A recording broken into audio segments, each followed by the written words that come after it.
जिस तरीके से डीजीपी का कार्यभार संभालने के बाद ओपी सिंह जो है वो लगातार एक्टिव मोड में हैं, फील्ड पर भी लगातार जो है वो पुलिस अधिकारियों के साथ जो है वो चर्चा कर रहे हैं, ग्राउंड जीरो पर जाकर पुलिस अधिकारियों से मिल रहे हैं। और आज एक महत्वपूर्ण बैठक जो है वो डीजीपी ओपी सिंह की ओर से तमाम पुलिस अधिकारियों की ली गई, जिसमें तमाम जो जिले के सुप्रिंटेंडेंट ऑफ पुलिस है और भी तमाम आला अधिकारी जो है इस बैठक के अंदर मौजूद थे। खुद हमारे साथ डीजीपी ओपी सिंह जी मौजूद हैं। लगातार सर आप एक्टिव मोड में, मैं तो आपको पहले तो नमस्ते अपने दर्शकों को करवाइए। बिल्कुल हमारे दर्शक जो सुन रहे हैं उनके लिए क्या कहेंगे सर शुरुआती तौर एक तो उनको हमारा नमस्कार है और आपको धन्यवाद है कि आप रूबरू करा रहे हैं उनसे जी। तो सर लगातार आप एक्टिव मोड में हैं, सोशल मीडिया पर भी एक्टिव है, ग्राउंड जीरो पर भी एक्टिव है। मैं कई सालों से सर आपको कवर कर रहा हूं।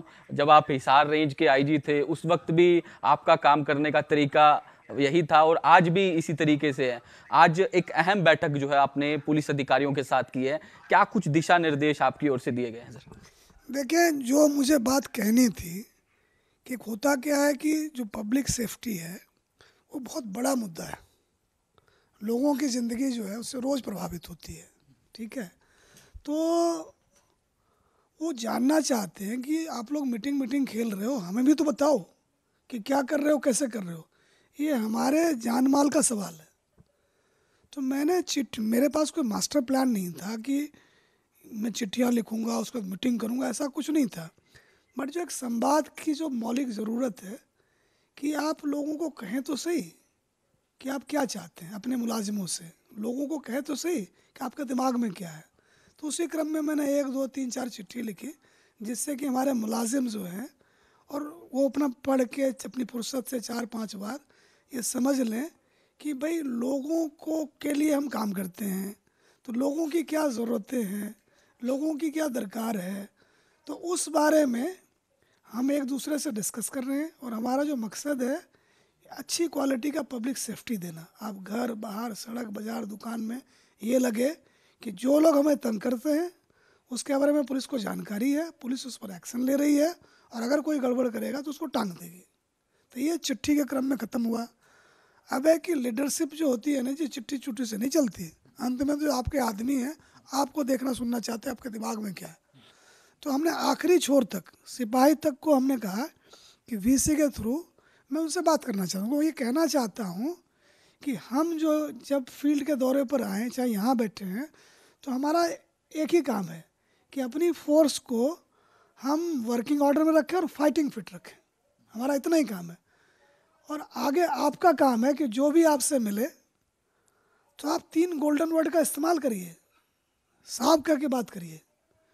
और आप अगर किसी को आपने रोका है तो बोले सॉरी, मैं रोकना पड़ रहा है आपको, ये कारण है। और जब जाए बोले thank you for cooperation, you are gentleman. आप हथियारबंद आदमी हैं, लोग आपसे डर जाते हैं। तो आपके अच्छे व्यवहार से उनको आश्वासन होता है कि आप बंदूक बदमाशों के लिए रखे हुए हैं, आम आदमी के हक में। तो ये एक बात मैंने उनको कही थी कि हमसे बिल्कुल ना घबराएं, अनुशासन रखें और जो एक सम्मान एक दूसरे के प्रति वो रखें। लेकिन जो भी हो बातचीत में तो कभी भी हम उनको टारगेट नहीं कर रहे हैं। वो हमारे आदमी हैं, उनको उनका ध्यान रखना, उनको कारगर बनाए रखना, ये हमारा काम है। तो हमारा फ्यूचर का उनसे इंटरेक्शन यही होगा। दूसरा हमने 2 ही बात हमने करी। दूसरा हमने ये कहा कि जी ये मेट्रो ट्रेन बंद करो कि येलो लाइन पर तो गुंडे चल रहे हैं बदमाश, ब्लू लाइन पर पुलिस चल रही है, दोनों मिल ही नहीं रहे। तो हमने मोनो रेल चलेगी जी। हरियाणा के अंदर अगर कोई हथियारबंद बदमाश चले तो शुरू करो जी, 200 किलोमीटर में पुलिस पकड़ेगी, फिर 150 किलोमीटर में लेके आओ, 100 में लेके आओ, 50 में लेके आओ।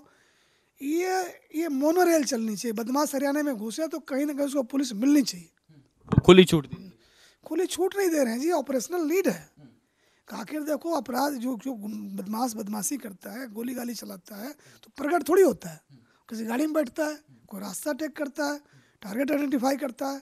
एक क्राइम के करने में कितने प्रोसेस हैं।